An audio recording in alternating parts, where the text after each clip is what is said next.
Hey, I am just reviewing this. My kids are sick, so I thought I would share this. I'm not into huge. I try to be as natural as I can, but like sometimes you just can't always get the best stuff. But I've tried this on my kids, even on myself, and it has been just so good. It just helps with so much, like with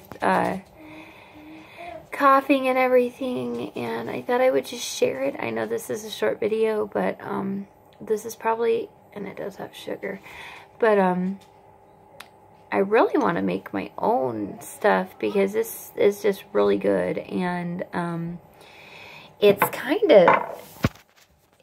of thick, this stuff, but it's so yummy, and all my kids like it, and it seems like it makes the cough not so bad. So I thought I would just review this product.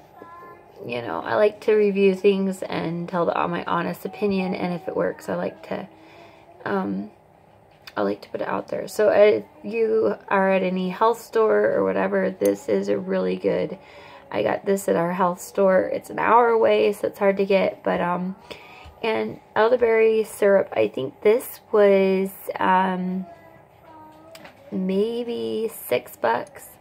Oh, I'm dropping it. But definitely worth it if your kids are sick, and it will shorten their cough.